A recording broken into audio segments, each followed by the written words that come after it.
In just a bit, we'll be heading into Noah vs. Lux. I'm excited. Yeah, really excited. We talked a bit about how Havencraft is a deck that we want to see more of. Definitely the curse deck, we think. But we know that Noah has got an absolutely stellar sword and shadow deck. We'll see what decks he's bringing to the tournament this time. It's M. Bison! Oh my gosh. It's M. Bison! Wow. What a pro. I love it. Who is, of course, in the stead of the Shadowcraft leader. So, Right. M. Bison will be the replacement there. And how appropriate. He's got all this... Well, technically, M. Bison is like psycho energy. You know what I mean? Okay. He's not necessarily... Well, he's kind of evil, so that's dark. It's dark and shadow-like, I suppose. Yeah. But I like it. I want to see more of these Street Fighter leaders. I'm certain we will. We'll see a lot of M. Bison in the coming games. I'm eager to hear his voice line. All right, let's take a look at some of this. No one drop for Lux, and Noah's going to be in a similar position. But of course, as with most Shadowcraft games, going first is a huge boon, especially with the card that was just played. Soul Squasher is super good at taking tempo back against Evolve. But with going first, the huge advantage you get from that is you get the first follower on the board, and that's especially important for Shadowcraft. But that advantage is for going first has been kind of is gone for Lux. He doesn't have that advantage. Of course, neither player had a one drop, but now Noah has got the advantage of having the 3 Evolve Orbs. The decision there for Noah was to use a zombie party. Really did not want any kind of board presence on turn 3. Forces Lux to play the Unica rather than the Catacomb. But similarly, Noah also does not have any followers on board, so I think it kind of just extended that time. Because both players neither had a one drop, and they both have been so focused on clearing the boards, Prince Catacomb is not a card that we saw on turn 3 at all. And that's Catacomb. It's one of the huge reasons why Shadow is so potent right now and so strong. Ooh, double Unica with the Shadow Reaper. There's a lot of opportunities here to do damage to face. And getting board control is going to be hard to argue with the Shadow Reaper out there right now, especially in Camouflage. Oh, but the Lariel coming. That's right. Having those Unicas is huge. They almost act like wards because, I mean, with the Sergeant on the field, you can't attack for face. He's going to heal for 4. Lux is going to heal for 4 on his next turn, so you almost have to destroy the Unicas. And that, of course, is just going to be buffing up the Reaper. I think he might be able to just ping it out with the Lariel. Let's see. Oh, no. Opts not to do that. He's going to play the little Soul Squasher here. There's the Lariel. And interesting that he chose to ping face. Well, I mean, he couldn't have pinged the Reaper. It's still got the ambush. It's got the ambush. Right. It's a direct target. And now the ambush is gone on the Reaper with this draw. The Goblin from Lux. We'll see what the turn is going to be. He's got Cerberus in hand. Looks like he's going to Catacomb with the 3 board. I like that a lot. This is really strong right now. Having the Shadow Reaper there, especially with all the skeletons that Catacomb can generate, and you can still even trade into all of these cards to continue buffing up that Shadow Reaper. The big thing about it is the Shadow Reaper both gets attack and defense, making it harder and harder to remove the longer it stays on board. Already at a 4/4 now. And there's a Lurching Corpse in the hand of Noah. We'll see how he's able to utilize that card's ability to clear off the board. With so many followers on the board for Lux, he might have to go just for a lucky shot and hoping that it destroys the Reaper. He does have Soul Conversion, so that's going to be a great 3-play. He's going to evolve Cerberus and take it out, leaving Cerberus at 5/1. That should be very easily removable by way of Skeleton.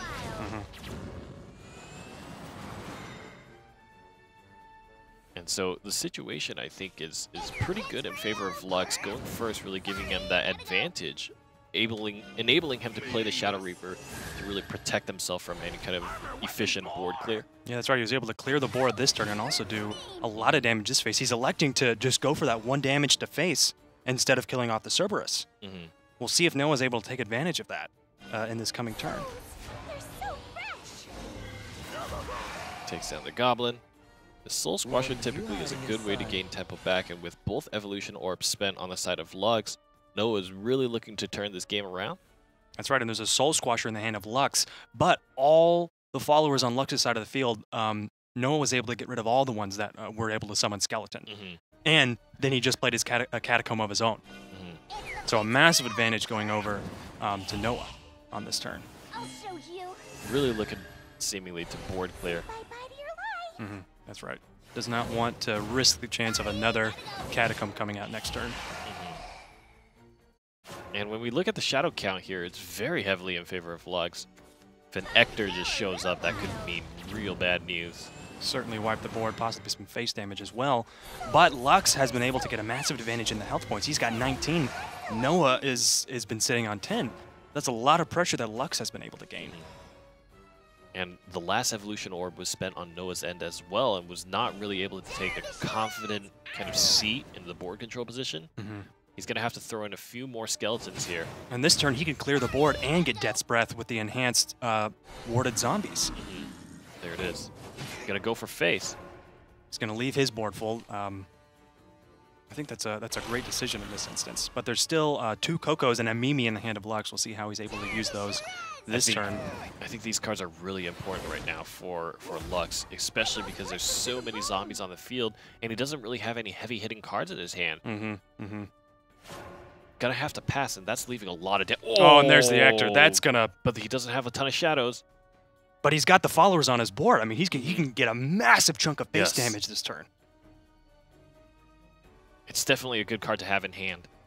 He could play Ector and Soul Conversion, the Catacomb, get another skeleton after the turn's over, and draw more cards. He's going to be able to get so much more options. Leaving that amount of board control, and it was a tough spot, right, for Lux, because he only had the Lyrial and the Bone Skeleton. Meanwhile, there were 3 2/3 wards. There it is. Ector comes down. There's a damage buff. So much damage to face, and that instantly just catches up the situation now. Absolutely. Immediately turning the game in favor of Noah by a pretty significant margin. Doesn't opt to use the soul conversion. Just gonna wait on it. Oh. He has a lot of 2 damage pings. He can throw his Bone Chimera into one of the wards. Yeah. I don't think there was enough in hand for Lux to handle that situation. No, without an evolution orb in his hand, there wasn't really anything that he could have done to gain back the pressure with that turn. There was so much, and really the only big card that Lux drew into in that game was the Catacomb Shadow Reaper combo, and that's only one part of it all. Right. In this kind of scenario, when you're up against another Shadowcraft deck, board control is not a given. In most matchups, board control for Shadow comes easily, right? And that's why those cards can be so strong. Cerberus, very strong card if you have a lot of cheap units on the board that you can buff up, or you can ping for 2 damage to get that extra reach. That just wasn't the case for Lux, so even though he had such a huge advantage going forward, he needs something more heavy-hitting. Ector would have been really great. Instead, Noah was the one that received Ector and just rocketed ahead. Second turn off the Ector just won it. And this Shadowcraft deck is going to be gone for Noah. He's going to be switching over to a Swordcraft deck. We'll see how it stacks up against Lux Shadowcraft deck that he elected to stay with this turn. And I like this turn from Noah. He's got Whole Souled Swing, such a great card in the early stages of the game for Swordcraft, being able to get rid of the Sergeant if it comes out, or if you play the Soul Squasher for tempo. You choose to put Lancer down rather than draw for a commander. And now Noah's going to be able to Whole Souled Swing, or maybe Novice Trooper if he just wants to go for full face damage. I think that might be the choice here. Of course, leaving any kind of board control on turn 3 is dangerous for this very reason here. Right. And he's got 2 Bone Chimeras and another Catacomb, and that is a deadly combo, especially against Sword. That could spell the end for Noah. We'll see how he chooses to deal with it. He does manage to get rid of one of the followers, so there's only a Catacomb that's going to summon 1 skeleton now. The big difficulty, as always, in this situation is once this Evolve starts kicking in and Lux starts trading out cards as such, how do you gain back board control as Swordcraft? You really need to find a lot of value. I like how Noah has saved his ward, because that might be instrumental in this kind of mid-stage of the game before Ector. Right, especially when all the skeletons only have 1 attack. A Grimnir can block the attack from 3 skeletons. Absolutely crucial. Of course, seeing that Ector is in hand, there is a very, very dangerous moment for Noah coming up in the future here. Yeah, as soon as he draw that, I just went, ooh, my spine just shuddered. Definitely going to be seeing that on turn 7. I hope We'll see what Noah decides to evolve, whether it's the Mage or the Luminous Knight in this scenario. Either way, it's going to be tricky. He's still going to have two. If he clears the Catacomb and the Skeleton, they're both just going to summon a Skeleton. I think you have to face your fears, right? You just have to go in and clear. The good part is you have 2 Luminous Mages that's going to give you 2 free Evolve Orbs, and so you should really be spending. And it's going to be the Knight. I think he's trying to force the clear on the Luminous Mage on the next turn. Right, leaving the Mage with 3 health. Yeah. Oh, wow, he actually goes for face with the other. Maybe just trying to stay ahead of the numbers game, get him into that range where he can just swing for lethal rather than having to defend an impossible game. Right, on turn 9 with the Evolved Albert. He does have 2 Fangblade Slayers in hand. We'll see if those get used. There it is, just 1 skeleton to vouch for Lux here. Turn 5 Cerberus, very popular move. And now there's a ton of tools in the hand of Lux, as opposed to last game, there's just so much going for him. He's got Bone Chimeras, he's got board control right now, he's got the Ector waiting, he's got Coco and Mimi in the sidelines as well to further extend his reach. And there's not a great 6-orb play here from Noah. He's going to be able to Luminous Mage, clear off one of the followers. He has 1 turn left to make a serious play right now. Right. And then he needs some very, very big cards to draw to help him survive that turn 7. On 8, he's got Fangblade, but even then, that's not necessarily the ideal card to fix the situation, because Fangblade Slayer is only good at taking down 1 card at a time. Right, right. Which is a classic problem for Swordcraft, and why I feel like this matchup is extremely difficult. That Orthrus. Yeah, really great draw from Lux. We'll see if he chooses to play it this turn. He could Orthrus, Coco, and Mimi, do a lot of face damage.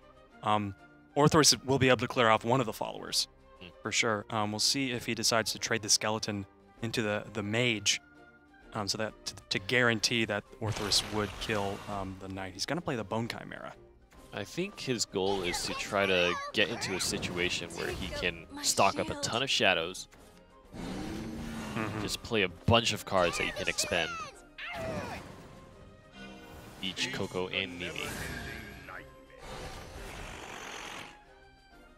Good use of the Evolve, both removes the Knight there and puts 3 damage on the board waiting to happen.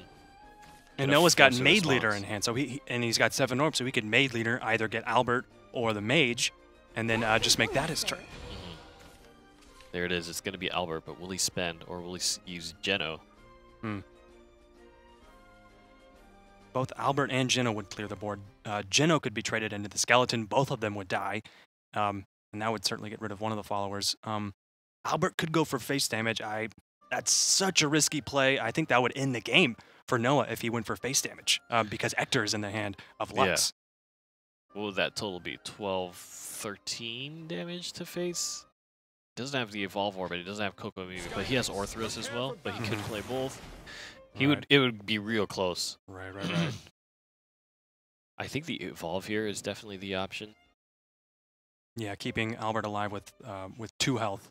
Yeah. Putting Lux in a spot where he has to make a difficult decision. You want to get rid of that Albert or not. And he's gonna spread the evolution orbs across, giving the Maid Leader 3 attack as well. Trade out with a 5 damage there, mitigating a lot. Where's the Storm gonna go? If it goes on to, it's gonna go to the Skull Beast. If it went on to the Chimera, I mean, that just would have given 2 skeletons and then the enhanced attack points from Ector would have been absolutely devastating. Still, the zombies with 4 attack is a perfect target for that Albert. And that's another 5 damage to face. And a massive board that now Noah has to chew through. Yep. 2, 2, 5, 3 in terms of damage. He does have the Fangblade Slayer, but there's another Ector in the hand of Lux. I think Lux is going to be able to take this. Yeah. I don't think there's really a way.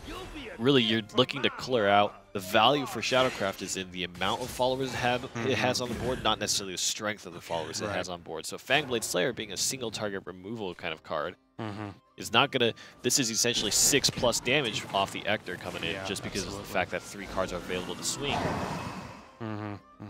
There it is. Ector on each side taking the win. Definitely. And we'll be going into game 3 here between Lux and Noah. What is Lux's alternate deck is a question. It could be a sword. I mean, that'd be highly likely. Sword Shadow was incredibly popular last week. Just Very for whatever potent reason. mix. Yeah. Almost everybody in the round of 8, 3 out of 4 of the semifinals using Sword Shadow. But we know that Noah is going to be on his sword deck. What deck do you think, what composition do you think it would be great against that? That's the question. I feel like it's got its best situation of Shadow against Sword, right? Right. So it's incredibly likely that Sword is just going to take this next game. The question is, in this scenario, it really seems like people have, I don't know if lost faith is the correct word, but have certainly favored less Dragoncraft, and it looks like it's going to be Dragoncraft in the form of Ryu. You must die. Ryu showing his face in the tournament for the first time. Yeah, he's always looking to get stronger, right? By fighting the strongest opponents. That's his thing. A little bit crazy, you know, that mentality. Certainly not very friendly. Yeah, it's kind of blood hungry. It very much is. Yeah. So barbaric. I will pay you money to never speak like that again. Oh, really? No, I'm not. It's great. Dang it. Please, yeah, it's not. But we see Mushusu as a really popular drop. We've seen it before. Players electing to have that 2-drop instead of Unica, Lux is, for example. Certainly gearing up for Storm. We've got animated Forte. Animated of course, Forte. Genesis Dragon in hand, so we kind of know what the game plan here is.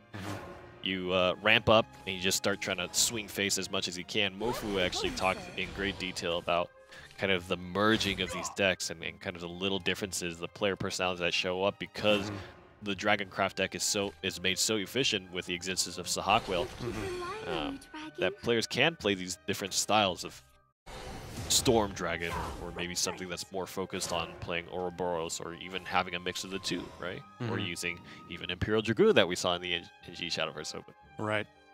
A lot of interesting choices. Dark Angel Olivia, one of them as well. And Mushusu in this deck. It can gain a lot of pressure when your opponent, when you have it on the field and your opponent wants to evolve, just giving a lot of attack he gave him points. the free ramp. He's gonna be. He could straight Forte evolve this turn. He doesn't have overflow, so Forte would be vulnerable to an attack from. He has a bunch of great choices. Yeah, he could ramp again, get Mushusu on the field because the Evolve Orbs are going to be coming up again for Noah next turn. For the enhance, and hey, that was only possible because you ramped him. Yep, Right. absolutely.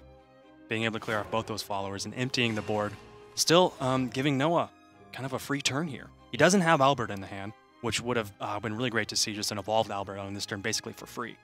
But there are mages and Tsubaki in the hand. So the big awkward thing here is you play the Luminous Mage, you probably just evolve the Mage here, but there's nowhere to spend the rush effect, and almost all the cards that Noah has in hand are resources that are very valuable, just not in this current situation necessarily. And there could have been another Breath of the Salamander in the hand of Lux, being able to clear off the board again. Here comes the Overflow Forte. Nice and evolved with 3 defense. Wholesale Swing's not going to be able to take it out. Spear will stop you. But the Tsubaki, of course, is going to be able to take that out next turn as well. Yes, Blazing Breath, remove the Knight. It's very important to mitigate damage on yourself. You aren't quite at the turn where you grab Genesis Dragon yet. You don't know when your next Storm card is going to pop up, so you definitely are looking to mitigate damage now. Is Tsubaki the play here? And it looks like it is going to be. That's going to earn 4 damage on this swing and possibly another 4 because it seems highly unlikely that there would be a way to remove Tsubaki through that ambush. A very valuable card for that. Gets a second Genesis Dragon. So there's a lot of potential damage on the board, and it could be over the next turn if this line of play isn't set up properly. Lux was able to ramp that turn, so next turn the Genesis Dragons are going to be able to come out, gaining a huge advantage, being able to get a lot of face damage in. And he's got 1 Evolve Orb left, so that's 9 damage. Yeah, absolutely needs to clear the board here. The no Enhance Albert comes down. How is the board clear going to come in? Gets a free Evolve on Albert. Of course, that's going to pump up Mushusu. You need to clear. He won.